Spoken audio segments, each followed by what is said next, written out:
بسم اللہ الرحمن الرحیم۔ معزز سامعین و ناظرین، السلام علیکم ورحمۃ اللہ وبرکاتہ۔ میں امید کرتی ہوں کہ آپ سب خیریت سے ہوں گے، خوشحال ہوں گے۔ میری دعا ہے کہ اللہ تعالیٰ آپ کو خوش اور آباد رکھے۔ آج کی میری اس ویڈیو کا موضوع ہے حضرت آدم علیہ السلام۔ جیسا کہ آپ سب جانتے ہیں کہ لاسٹ ویڈیو میں نے حضرت آدم کی لائف سٹوری کا پارٹ 1 آپ لوگوں کے ساتھ شیئر کیا تھا،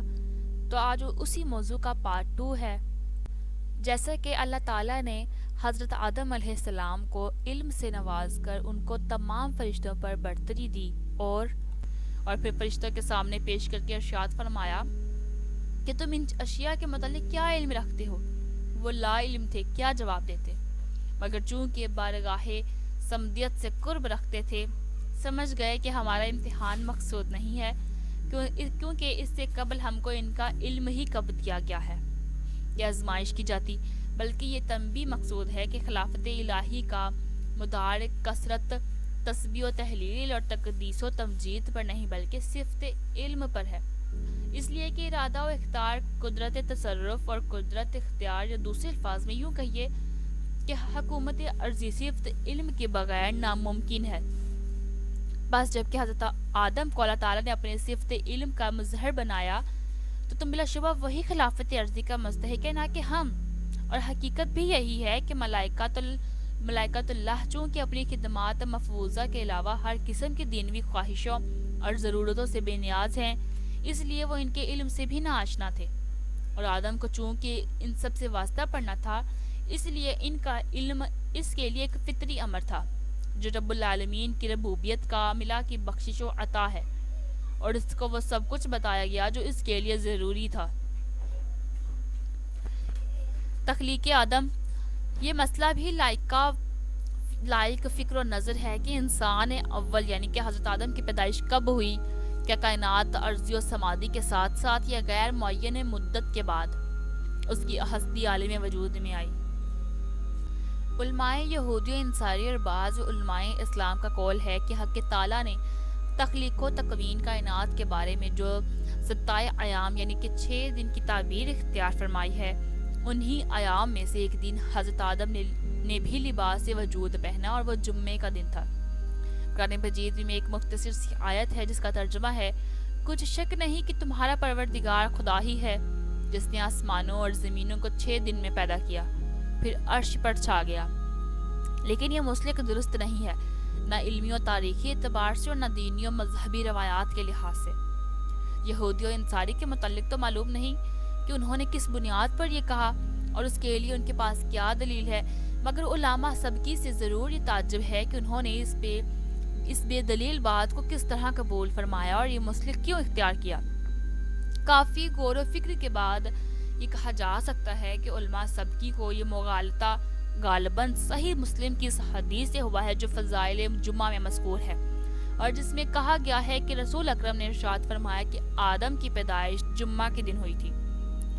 اس روایت میں صرف اسی قدر مذکور ہے، مگر سبکی نے اپنی جانب سے یہ اضافہ کر لیا ہے کہ یہ جمعہ 7 ایام میں شامل جمعے کا دن ہے، اور یہی مغالطہ ہے۔ حقیقت حال یہ ہے کہ قرآن عزیز نے متعدد جگہ خلق کائنات کا ذکر کیا ہے، لیکن کسی ایک جگہ بھی خلق آدم کا ذکر نہیں کیا۔ حالانکہ یہ ظاہر ہے کہ ارض و سماوات سے زیادہ حضرت آدم علیہ السلام کا ذکر ضروری تھا، جو قرآن ہی کی زبان میں اشرف المخلوقات اور خلیفۃ اللہ فی الارض ہے۔ تو یہ کیسے ممکن ہے کہ اس قدر اہم شخصیت کو 7 ایام ہی میں سے کسی دن یوم وجود بخشا جائے اور اس کا ذکر تک نہ کیا جائے، کیونکہ ان آیات میں صرف 2 ہی باتیں ذکر کی گئی ہیں، ایک ارض و سماوات کی پیدائش کا معاملہ اور دوسرا استوا یعنی کہ علی العرش کا، مگر حضرت آدم کی ولادت سے متعلق صراحت تو کجا اشارہ تک موجود نہیں ہے۔ اور بعض کا خیال ہے کہ ادما سے ماخوذ ہے، اس لیے کہ وہ عدیم الارض یعنی صفحہ زمین سے پیدا کیے گئے ہیں، اور بعض علماء کہتے ہیں کہ ادمتو یعنی بمائنی خلقت سے ماخوذ ہے، اور چونکہ ان کا خمیر پانی اور مٹی کو ملا کر ایک خلط ملط کر کے بنایا ہے، اس لیے اس مناسبت سے ان کو آدم کہا گیا ہے، اور کسی ایک وجہ کو دوسری پر ترجیح بھی دی جا سکتی ہے، کیونکہ یہ باب بہت وسیع ہے، اس میں بہت معلومات ہے، بعض علماء کا خیال کچھ اور ہے، بعض علماء کا خیال کچھ اور ہے۔ اس لیے درست معلومات جو میں پیش کر سکتی ہوں، میں نے کوشش کی ہے کہ وہی معلومات آپ لوگوں کے ساتھ شیئر کروں جس میں کچھ سچائی ہے۔ اللہ تعالیٰ نے سجدے کا جو حکم دیا تھا وہ فرشتوں کو دیا تھا، اور ابلیس فرشتوں کی جنس میں داخل نہیں، تو پھر اس پر اتباع الہی کیوں ہوا اور وہ نافرمانی کا مرتکب کس لیے قرار دیا گیا؟ اس کا جواب یہ ہے کہ بلا شبہ ابلیس ملائکہ کی جنس سے نہ تھا۔ اب ایک موضوع میں یہ بھی بیان کرتی چلوں کہ حوا کی پیدائش کس طرح ہوئی۔ قرآن عزیز میں اس کے متعلق ایک آیت ہے جس کا ترجمہ ہے کہ اس نفس سے اس جوڑے کو پیدا کیا۔ یہ نظم قرآن حوا کی پیدائش کی حقیقت کی تفصیل نہیں بتاتی، اس لیے دونوں احتمال ہو سکتے ہیں۔ اول یہ کہ حوا حضرت آدم علیہ السلام کی پسلی سے پیدا ہوئی ہو، جیسا کہ مشہور ہے اور بائبل میں بھی اس طرح مذکور ہے۔ دوم یہ کہ اللہ تعالیٰ نے نسل انسانی کو اس طرح پیدا کیا کہ مرد کے ساتھ اسی کی جنس سے ایک دوسری مخلوق بھی بنائی جس کو عورت کہا جاتا ہے، اور جو مرد کی رفیقہ حیات بنتی ہے۔ آیت کی تفسیر میں محققین کی رائے اس دوسری جانب تفسیر کی جانب مائل ہے، جس کا حاصل یہ ہے کہ قرآن عزیز حضرت حوا کی تخلیق کا ذکر نہیں کر رہا، بلکہ عورت کی تخلیق کے متعلق اس حقیقت کا اظہار کر رہا ہے وہ بھی مرد ہی کی جنس سے ہے، اور اسی طرح مخلوق ہوئی ہے۔ البتہ بخاری و مسلم کی روایتوں میں یہ ضرور آتا ہے کہ عورت پسلی سے پیدا ہوئی ہے۔ الفاظ یہ ہیں کہ عورت کے ساتھ نرمی اور خیر خواہی سے پیش آؤ، اسی لیے کہ وہ عورت پسلی سے پیدا کی گئی ہے۔ اس کا جو مطلب ہے وہ ابن اسحاق نے یہ بیان کیا ہے کہ حوا آدم کی بائیں پسلی سے پیدا کی گئی، مگر ابن اسحاق سے زیادہ محقق اور نقاد علامہ قرطبی نے اس کے معنی یہ بیان کیے ہیں کہ دراصل عورت کو پسلی سے پیدا کیا گیا ہے، اور بتایا ہے کہ عورت کی خلقت کی ابتدا پسلی سے کی گئی ہے۔ اس کا حال پسلی ہی کی طرح ہے، اگر اس کی کجی کو سیدھا کرنا چاہو گے تو وہ ٹوٹ جائے گی۔ تو جس طرح پسلی کے ترچھے پن کے باوجود اسے کام لیا جاتا ہے اور اس کے خم کو دور کرنے کی کوشش نہیں کی جاتی، اسی طرح عورتوں کے ساتھ نرمی اور رفق کا معاملہ کرنا چاہیے، ورنہ سختی کے برتاؤ سے خوشگواری کی جگہ تعلق کی شکست و ریخت کی صورت پیدا ہو جائے گی۔ حضرت آدم علیہ السلام جس جنت میں مقیم تھے اور جہاں سے انہیں زمین پر اترنے کا حکم دیا گیا، وہ جنت کون سی جنت ہے؟ وہ جنت الماوا جو بعد قیامت اہل ایمان کا مستقرر ہے، یا جنت ارضی جو اسی زمین میں کسی بلند پرفضا مقام پر آدم کی حکومت کے لیے بنائی گئی تھی؟ جمہور علماء اسلام کا مسلک یہ ہے کہ جنت الماوا ہے، جس کا وعدہ آخرت میں مسلمانوں کے لیے کیا گیا ہے۔ وہ کہتے ہیں کہ آیات و احادیث کا ظاہر اسی پر دلالت کرتا ہے۔ ہم نے کہا اے آدم، تم اور تمہاری بیوی جنت میں رہو۔ اس جگہ جنت کو عربی قاعدے سے الجنہ الف لام کے ساتھ ذکر کرنا اس بات کی دلیل ہے کہ یہ اسی مشہور جنت کا ذکر ہے جس کو جگہ جگہ قرآن عزیز نے قیامت کے بعد مومنوں کا وطن بتایا ہے، ورنہ اگر کسی نئے مقام کا تذکرہ ہوتا تو پہلے اس کی حقیقت کا اظہار ہوتا، پھر اس کو جانی پہچانی چیز کی طرح ان کے الفاظ کے ساتھ ذکر کیا گیا، اور پھر ایک آیت یوں ہے کہ تم وہاں سے ایک ساتھ اترو۔ اسی طرح مختصر معلومات، علماء نے مختلف معلومات بیان کی ہے، کس کی معلومات درست ہے کس کی نہیں، یہ کوئی کنفرم نہیں جانتا، لیکن جو معلومات مجھے وصول ہوئی ہے میں وہی معلومات آپ لوگوں کے سامنے حرف بحرف پیش کر رہی ہوں، تاکہ آپ لوگ بھی حضرت آدم کے متعلق مختلف معلومات کو جان سکیں۔ آگے ایک ٹاپک آتا ہے کہ جنت ارضی علماء طبقات الارض کی نظر میں۔ جو علماء اس جنت کو جنت ارضی بتاتے ہیں، ان میں سے علماء طبقات الارض کا یہ دعویٰ ہے کہ ربع مسکون میں سے جس خطہ پر جنت قائم تھی وہ آج کائنات ارضی پر موجود نہیں ہے۔ یہ حصہ کارمو کے نام سے اس دنیا میں آباد تھا، مگر مختلف حوادث اور پہم و زلزلوں کے باعث بحر ہند میں ہزاروں سال ہوئے کہ غرق ہو گیا، اور یہ کہ جب یہ حادثہ پیش آیا تھا اس خطے پر بسنے والے انسانی آبادی تقریباً 60 ملین یعنی کہ 6 کروڑ کی تعداد میں ہلاک ہو گئی، اور بائبل کے سفر تکوین یعنی کہ کتاب پیدائش میں اس کا مقام وقوع وہ بتایا جاتا ہے جہاں سے دجلہ اور فرات نکلتے ہیں۔ ایک اور سوال بہت سے لوگ بعض اوقات یہ سوال علماء سے پوچھتے ہیں کہ کیا حضرت آدم نبی ہیں یا رسول ہیں؟ شریعت اسلامی میں نبی اس ہستی کو کہتے ہیں جس کو حق تعالیٰ نے اپنے بندوں کی ہدایت کے لیے چن لیا ہو اور وہ براہ راست اللہ تعالیٰ سے ہم کلام ہوتی ہے، اور رسول اس نبی کو کہا جاتا ہے جس کے پاس اللہ تعالیٰ کی جانب سے نئی شریعت اور نئی کتاب بھیجی گئی ہو۔ اسی طرح چونکہ حضرت آدم دنیائے انسانی کے باپ ہیں تو خود بخود یہ سوال پیدا ہوتا ہے کہ وہ جس طرح اپنی نسل کی دینی سعادت و فلاح کے لیے رہنما اور حاوی تھے، اسی طرح اخروی سعادت و فلاح کے لیے پیغمبر تھے یا نہیں؟ تو اس کا جواب ایک ہی ہو سکتا ہے کہ وہ بلا شبہ خدا کے سچے پیغمبر اور نبی برحق تھے، اور اس مسئلے میں امت میں کبھی دہرائیں نہیں ہوئیں، اور اسی لیے کبھی یہ مسئلہ موضوع بحث نہیں بنا، مگر اس مسئلے میں اس وقت سے اہمیت پیدا ہوئی جبکہ مصر کے کریاؤ منہور کے ایک شخص نے حضرت آدم کی نبوت کا انکار کیا اور اپنے دعوے کی دلیل میں یہ پیش کیا کہ قرآن عزیز میں کسی مقام پر بھی حضرت آدم کو دوسرے انبیاء کی طرح نبی نہیں کہا گیا۔ حضرت ابو ذر غفاری سے مروی ہے کہ میں نے عرض کیا، یا رسول اللہ، مجھے بتائیں کیا آدم نبی تھے؟ حضور صلی اللہ علیہ وسلم نے فرمایا، ہاں وہ نبی ہی تھے، اور رسول بھی انہیں اللہ رب العالمین سے شرف تخائب و تکلم حاصل ہوا ہے۔ روایت کے الفاظ یہ ہیں کہ اس شخص کا یہ کہنا کہ قرآن عزیز نے حضرت آدم کے کسی جگہ لفظ نبی سے مخاطب نہیں کیا، لفظی اعتبار سے اگرچہ صحیح ہے، لیکن جو حقیقت نبوت کے اعتبار سے یہ بات بالکل غلط ہے، اس لیے کہ جو نبوت کے معنی اسلامی اصطلاح میں بیان کیے گئے ہیں بغیر کسی تعویل کے، اس کا اطلاق حضرت آدم پر نظم قرآنی میں بہت سے مقامات پر موجود ہے، اور جگہ جگہ یہ ثابت ہے کہ اللہ تعالیٰ بغیر کسی واسطے کے حضرت آدم سے ہم کلام ہوتے رہے ہیں، اور اس تمام مخاطبت اور بات چیت میں امر و نہیں اور حلال و حرام کا احکام دیتے رہے ہیں، اور ان احکام کے لیے حضرت آدم کے پاس کسی کو نبی اور رسول بنا کر نہیں بھیجا،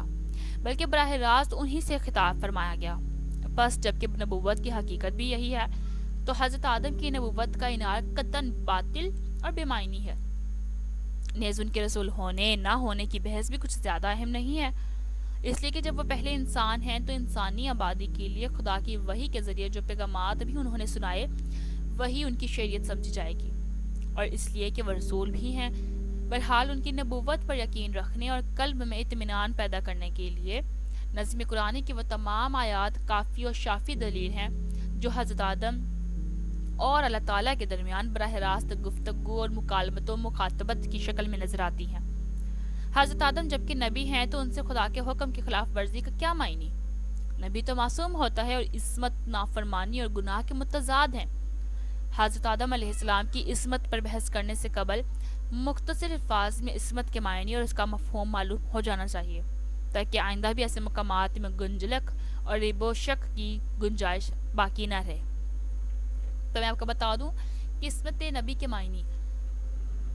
یعنی کہ اس کو نیک و بدوں دونوں قسم کی قوتیں عطا کی گئی ہیں، وہ گناہ بھی کر سکتا ہے اور نیکی بھی، وہ ارادہ و بد کا حامل ہے اور ارادہ خیر بھی، اور یہی اس کی انسانی شرف کا تغرائے امتیاز ہے۔ ان متضاد قوتوں کے حامل انسان میں سب